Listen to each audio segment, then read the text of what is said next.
Olá, seja muito bem-vinda, muito bem-vindo ao Folha Entrevista desta semana, que vai falar de eleições. Pois é, não parece, mas neste ano temos eleições municipais, né? Aqui em Londrina, por exemplo, vamos escolher o prefeito e os vereadores, assim como todos os municípios do país. Sobre esse tema e como é que ficam as eleições mediante essa pandemia, vamos conversar com o advogado Alexandre Melati, ele que é o presidente da Comissão de Direito Eleitoral da OAB aqui de Londrina.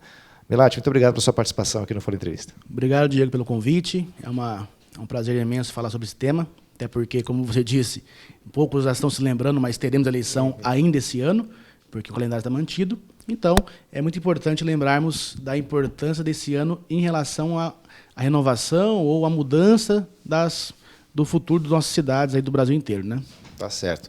Bom, Melati, já há uma discussão em relação a um possível ou provável, não sei, adiamento das eleições marcadas inicialmente para outubro, antes dessa crise sanitária provocada pela Covid-19, mas já há uma busca de um entendimento, de um consenso para que haja esse adiamento. Agora, a questão é a seguinte: adia, mas mantém as eleições para este ano, adia para 2022, parece que já há uma discussão nesse sentido também. Como é que está o cenário? Na verdade, o primeiro ponto a se destacar aqui é que nós temos um calendário vigente, tá certo? Está mantido por hora. Não pode o TSE, por meio de resolução, ou o Supremo Tribunal Federal, por meio de decisão, alterar o calendário. Tanto que teve uma decisão, há umas 2 semanas atrás, em relação ao STF, que manteve o calendário de filiação partidária e o calendário de troca de título, né, de domicílio.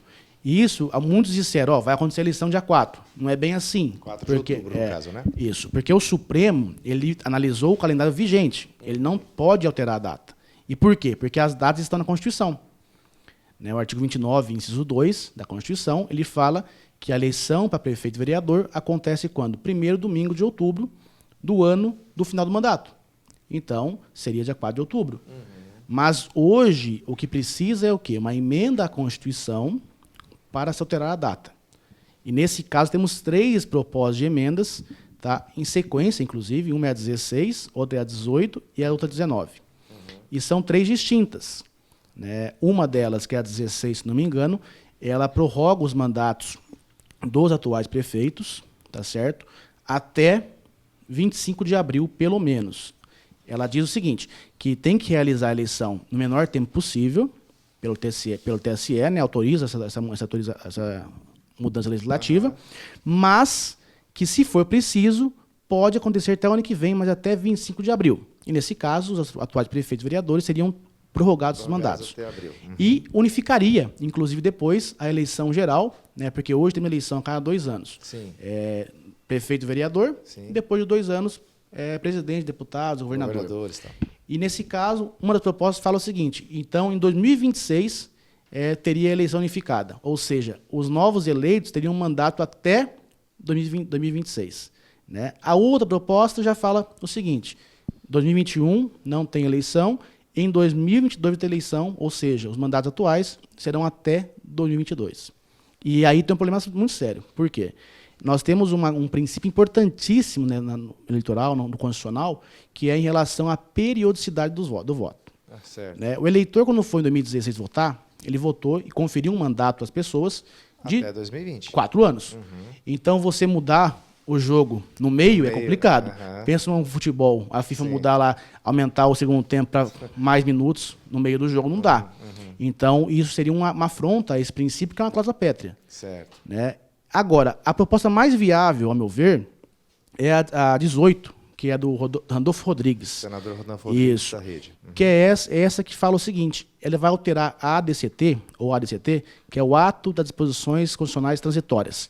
E cria um artigo lá dizendo o seguinte, que a eleição deste ano vai ocorrer no dia 6 de dezembro e nas cidades que for preciso ter segundo turno, dia 20 de dezembro. Tá certo? E diz que isso não vai atingir o quê? O princípio da anualidade. Nós sabemos que todo ano o Congresso discute novas leis e eles têm que aprovar antes de um ano do pleito. Certo. Porque senão não vale para aquela eleição. Certo. Então, nesse caso, se adiar a eleição, eu entendo que tem que ter um consenso e uma união entre tribunais, o TSE, STF, o Congresso e o Executivo. para que se relativize esse princípio, né? Agora, a grande questão é, e os prazos? Os prazos que já venceram. Filiação partidária... Filiação já venceu. Venceu. Prazo de novos partidos. O prazo também em relação à troca de domicílio. Tudo isso, ao meu ver, me preocupa um pouco se você adiar o pleito, né, com a proposta do Rodolfo Rodrigues, por exemplo, você alterar automaticamente esses prazos. Porque são prazos já vencidos. Isso, para mim, o princípio da anualidade pode até não incidir em relação à data do pleito, mas em relação aos prazos, eu entendo que o TSE possa ter uma interpretação do seguinte: prazo vencido, já perfeito. Você alterar também pode trazer desequilíbrio. Pessoas que não mudaram de partido podem mudar. Pessoas que não se filiaram vão poder se filiar. Novos partidos vão poder surgir nesse meio tempo. Novos candidatos também. Então, tudo isso pode trazer um desequilíbrio e aí sim atingir o princípio da anualidade. Tá certo? Mas, em linhas gerais, seria mais ou menos isso o cenário hoje. O TSE também está estudando junto aos seus técnicos em relação a eleições de forma regional. Por exemplo, se uma cidade tem condições, vão criar critérios objetivos em relação a vaga de UTI, em relação à quantidade de casos, mortes. E aí, se a cidade tiver condições, o pleito se mantém dia 4 de outubro. As cidades que não vão ter condições, vai se adiar. Só que sempre eu digo, é preciso emenda à Constituição, porque as datas do pleito estão na Constituição. Certo, então tem que ter uma proposta de emenda à Constituição. Exato. Então, existe uma possibilidade, eu acredito, né, Alexandre, que seria no caso das cidades menores, teriam condições de fazer, de repente, uma eleição mantendo as datas aí de 4 de outubro, segundo turno... Bom, as menores não teriam segundo turno, mas do que as maiores. As maiores provavelmente entrariam nessa questão de adiar até dezembro. Né? Se você pegar São Paulo, pegar Manaus, nossa cidade, Londrina mesmo, tá? Uma cidade que está tendo aí um avanço assim, grande. Não houve achatamento ainda da curva. Em relação aos casos, né? Então, hoje você tem que pensar no amanhã. E é complicado, porque é imprevisível. Né? Talvez uma proposta que jogue ao TSE a possibilidade de estudar caso a caso. O Brasil é muito grande, temos muitos municípios. Então, talvez você criar uma régua para todos os municípios não seja justo, né? E possa prejudicar a nossa democracia. Sim. Entretanto, é um fato que nós temos que decidir isso no Congresso até junho, esse mês. Sim. Porque julho começa a convenção partidária, do dia 20 de julho a 5 de agosto. Tem um prazo de desincompatibilização na maior parte dos servidores públicos, que é de 3 meses, ou seja, 4 de julho. Então, tudo isso é preciso se resolver agora, em tempo recorde. E um detalhe, por ser uma proposta de emenda, nós temos um turno uma votação diferenciada. É um quórum maior, e são 2 votações em cada casa do Congresso. Então, é preciso que o Congresso já comece a se mobilizar, escolha uma dessas PECs para ser a que vai abraçar, e aí, nesse caso, tocar ainda em junho essa mudança. Bom, você falou dos prazos, antes da gente entrar na questão de, por exemplo, uma coisa que pode interessar ao eleitor, né, o prazo para mudança de domicílio, daqui a pouco a gente fala nisso, mas ainda voltando à questão dessas discussões, nessas propostas que estão sendo apresentadas, o próprio ministro Barroso, que assumiu, né, o TSE agora, que é o ministro também do Supremo Tribunal Federal, se manifestou contrário à mudança, a uma prorrogação de mandato. Né? Para ele, o ideal seria que se fizesse as eleições ainda neste ano. O Barroso, desde antes de ele assumir a presidência, era a Rosa Weber antes, né? Ele sempre se manifestou nos seguintes termos. É preciso, se for preciso, vamos conversar, adiar o pleito, que se adie pelo menor tempo possível e o tempo estritamente necessário para você fazer uma eleição segura. A prorrogação de mandatos, ela encontra resistência forte da Constituição. Sim. Eu posso elencar aqui a periodicidade do voto, o sufrágio. O sufrágio é um princípio importantíssimo, porque o sufrágio é o meio pelo qual a pessoa exerce o quê? O seu poder soberano, aquele poder que emana do povo. Né? Também vai atingir a anualidade, porque vai ser uma mudança esporádica, casuística também. Então, eu creio que é possível você unificar a eleição? É possível, mas não essa eleição. A partir das próximas. Então, é preciso barrar qualquer tipo de oportunismo nesse momento. Né? Não é para tanto. Talvez não se dê para realizar em outubro, tudo bem, mas, igual o Barroso fala, se adie pelo menor tempo possível. Certo. Bom, agora sim, falando dos prazos. Esse prazo de mudança de domicílio está correndo? Há essa possibilidade de mudança? Enfim, se realmente houver o adiamento das eleições. Todos os prazos já se encerraram praticamente em relação a que tem a data do pleito como referência. A filiação partidária venceu em abril. Novos partidos também. Também a mudança de domicílio, título de eleitor, foi em maio. Então, todos os prazos estão vencidos. Uma eventual mudança, há doutrinadores, advogados, juristas que pensam o seguinte: como eles utilizam a data do pleito por referência, se você adiar a data do pleito, automaticamente vai puxar também esses prazos para frente. Outros já falam que isso talvez fosse trazer essa diferença na eleição e isso poderia ser tido como um impeditivo em relação à anualidade, que por ter feito no ano da eleição e não ser necessário, porque já venceu o prazo. Talvez o TSE vai ter que modular isso aí futuramente. Mas a tendência é, se você for pela lei, se mudou o pleito, automaticamente trair para frente também esses prazos. Mas vamos ter que ver, porque eu acho que isso aí vai ser discutido no STF e no TSE, se acontecer. Tá certo. Bom, a gente está vivendo uma crise sanitária, como eu disse, a pandemia que influenciou, inclusive está influenciando até nessa discussão das eleições, mas também uma crise política, né, muito, muito séria no nosso país. Até que ponto isso pode também influenciar num cenário aqui, trazendo um pouquinho a discussão da eleição para Londrina, Melati? Eu acho que o Brasil ele passa por uma crise representativa há muitos anos já, né? Talvez, se você pegar aí até a própria Constituição, ela foi uma Constituição de um acordão. Se quis acordar com direita, com esquerda, com centro, e de lá para cá o Brasil veio caminhando para a democracia. Entretanto, sabíamos que não era uma democracia ainda fortalecida, né, fundada realmente. E hoje estamos vendo esse cenário de polarização, que é muito sério. Quando você não aceita a voz contrária, isso não é democracia. Tanto que democracia, para os estudiosos, filósofos, se você for ver o que é democracia, não é você ter eleição periódica, ter voto livre. É o grau de liberdade que a pessoa tem de criticar um governo manifestar, né? E não ser punido por isso. Então, a partir que se polariza a âmbito nacional, isso também vem para o município. Por isso que é importante não se unificar a eleição, porque o município é o termômetro da eleição. Ali no município você vai ver se o governo atual nacional ou estadual tem força ou não tem força. Tanto que a gente viu quando foi eleito o PT pela primeira vez em 2002, que antes disso prefeituras começaram a ser eleitas prefeitos do PT. Então isso demonstrou uma mudança do eleitorado que se concluiu ali em 2002 com o Lula. Também aconteceu isso com o atual presidente, o Bolsonaro. Houve uma mudança nas prefeituras, câmaras de vereadores no ano de 2016, que se refletiu em 2018 com a eleição do Bolsonaro. Então, isso é importante. A eleição municipal tem outras bandeiras. A nacional, outras bandeiras. Entretanto, demonstram tendências do eleitorado. E a polarização também vai estar demonstrada, vai se demonstrar e vai estar forte nos municípios. E aqui também. Bom, na eleição passada aqui para prefeito, o atual prefeito Marcelo Bellinati ganhou com muita folga no primeiro turno. Você prevê um cenário diferente esse ano?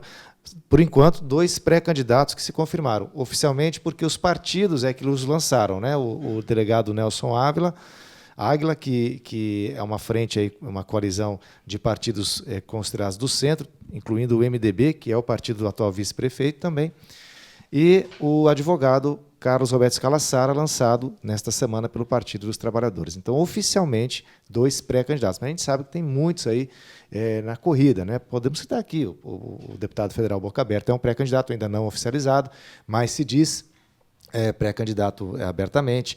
O próprio prefeito não confirma isso, mas é um nome natural, né? Enfim. Você prevê um cenário diferente, mas uma eleição muito mais acirrada neste ano do que a de 2016? Olha, tudo vai depender, inclusive, da data do pleito, né, e da segurança em realizar o pleito. Porque se você realizar um pleito com medo, vai ter maior abstenção. Maior abstenção. As pessoas elas vão ter medo de ir votar, de ir até o local, né? Então isso vai influenciar na abstenção. Isso influencia também na disputa, né? O que se prevê para essa eleição? Primeiro, para a Câmara de Vereadores. Você diz o medo em relação a ir até o local, ao contato por conta da pandemia, né? Exato, né? Então esse receio, se permanecer, as pessoas não vão ir votar. né? Porque a abstenção já é alta no Brasil. E a tendência esse ano, se continuar com esse receio, com esse medo, com esse aumento de casos, é aumentar a abstenção. Tanto pela desilusão na política, quanto em relação à própria pandemia. A Câmara de Vereadores, a tendência é um aumento exponencial de candidatos. Né? E isso vai pulverizar os votos, vai aumentar muito, vai dispersar os votos, o que vai fazer com que pessoas não consigam atingir uma votação muito alta, muito expressiva. E por que isso? Porque mudou a legislação de 2017 e hoje os partidos que não atingirem o quociente eleitoral e partidário, eles vão ter direito à sobra. Tá? Então é uma conta bem complicada de se fazer, que basicamente o partido que não conseguiu fazer cadeiras pelo quociente, ele vai para a sobra. E antes não entravam os partidos que não atingiram o quociente na sobra. E hoje vai entrar. Então, muitos partidos pequenos, em razão do fim da coligação, para a eleição proporcional, eles estão lançando chapas completas. E isso vai aumentar os candidatos e vai dificultar a eleição. Para prefeito, a tendência é sim uma eleição mais acirrada. Né? Uma eleição, pelo menos, de segundo turno. Mas, lógico, isso é uma tendência. Isso é o que se demonstra aí pelas pesquisas pré-eleitorais, estamos vendo sendo divulgadas. É uma tendência do eleitorado, mas isso pode mudar. Né? Tanto que, se você adiar o pleito para dezembro, o tempo de pré-campanha vai se estender mais. Então, até lá pode mudar muita coisa. Agora, se você realizar, e ainda mais se for o pleito dia 6 de dezembro, dia 20 de dezembro, segundo turno, é um tempo muito curto para você ter um debate grande de ideais. Né? Então, a tendência é que talvez tenha esse confronto maior na eleição deste ano, tanto para a Câmara quanto para a Prefeitura, mas tudo vai depender do cenário daqui para frente, como vai ficar. E também do humor do eleitorado, né? Exato. É aquilo que você falou, por conta da pandemia e também da desilusão aí com os rumos da nossa política, pode ser que a abstenção seja maior ainda do que nas eleições passadas. Falando um pouquinho de fake news, para a gente já chegar à parte final aqui da entrevista, a Melati, é um problema também muito sério que já preocupou, né, as autoridades aí nas eleições de 2018, tanto que há investigações em nível federal em relação a um possível esquema de fake news que teria tido influência direta no resultado da eleição presidencial em 2018, mas é um problema recorrente e também deve afetar muito o cenário aqui das eleições municipais. Qual a orientação para o eleitorado nesse sentido? Primeiro ponto, eu vejo muitos comentários em relação à liberdade de expressão. Nós temos que entender o seguinte, nós temos sim liberdade de expressão. É um direito fundamental, mas nenhum direito fundamental é absoluto. Tá? Todos eles são vários direitos, inclusive a honra, a dignidade, e quando há um confronto tem que ter ponderação em relação a valores, sopesar né, qual valor vale mais, qual princípio vale mais naquela situação em concreto. O detalhe nós vivemos num Estado. O Estado é formado por meio do quê? De um contrato social. Então, nós abrimos mãos né, da nossa individualidade em termos em prol do coletivo. Então, as pessoas não podem achar que possam estar compartilhando notícias sabidamente falsas, criminosas muitas vezes, em nome de uma liberdade de expressão, em nome de um individualismo. Porque no Estado não é somente eu, é eu e você. Né? Eu, você e nós. Então, o meu conselho é que cheque informações. Tá certo? Porque quem compartilha notícia falsa, sabidamente falsa, também responde por crimes de calúnia, difamação e injúria. Inclusive na eleição, o Código Eleitoral ele prevê calúnia, difamação e injúria. E inclusive de quem compartilha. Sim. Então, por isso que é importante checar. Se você viu num site, num blog, na internet, verifique em outros meios de comunicação. Se algum deles também divulgou aquela notícia, pode ser que ela seja verdadeira.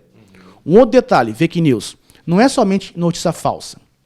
É título tendencioso, que a pessoa nem abre a notícia e fala, está acontecendo isso. E não é bem assim. Quando você abre e lê a matéria, fala, opa, não tem nada a ver com o título da matéria. E outras situações matérias antigas, 2018, 2012, 2013, 2011, e são compartilhadas num contexto atual, que também leva o eleitor a erro. Não aconteceu isso na eleição de 2018 em relação ao julgamento de uma possível fraude por conta de fake news. Tá? Mas tem previsão na lei eleitoral que não fake news, mas que o voto que se não for livre é uma eleição fraudada, uma eleição sem legitimidade. E por quê? Porque a fake news ela influencia o eleitor. Sim, claro.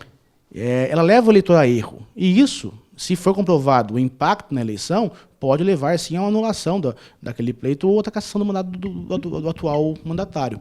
Então, é muito importante. Chequem informações. Confiem nos veículos de imprensa que têm uma responsabilidade civil, que sabe que se publicar algo mentiroso vai responder tanto a pessoa jurídica, que é a empresa, quanto o jornalista, né, do que blogs que não dá para se rastrear. Muitos blogs criados aí por fakes também, perfis fakes, né, no Facebook ou no Twitter, e que divulgam notícia falsa porque não sabem como chegar neles. Pegar o IP, rastrear.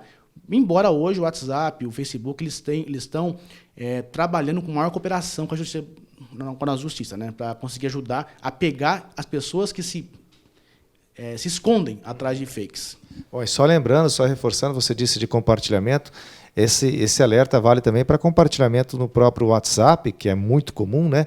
Porque o WhatsApp as mensagens de WhatsApp já estão sendo usadas também como provas, não, Alexandre? Isso. Hoje você faz ata notarial no cartório, né, em relação às mensagens caminhadas, e é prova. É prova válida no processo civil, processo criminal. Então, assim, e vem encaminhada, né? Você aparece lá, encaminhada. Então, aparece que você encaminhou. E é possível, nesse tempo, você ir de celular em celular e chegar em quem disparou. Então, é muito importante. Verifiquem antes a notícia, porque é muito ruim para a democracia a prática de fake news, tá? Porque você pode criticar politicamente alguém. Deve criticar, aliás. Isso faz parte do jogo democrático. Você pode criticar um voto, uma postura. Agora, ir para ofensas pessoais e ofender instituições em si, isso é prejudicial à democracia. Eu posso não gostar do Diego, mas eu não posso ficar ofendendo, por exemplo, a instituição que o Diego trabalha. Porque isso é algo muito maior. Ainda mais se for instituições democráticas, instituições do Estado Democrático de Direito. Então, por isso que é importante as pessoas entenderem. Nós temos liberdade de expressão, mas nenhum direito é absoluto. E temos sempre que pensar na coletividade em que eu abro mão um pouquinho do meu direito em prol da sociedade. Isso é Estado.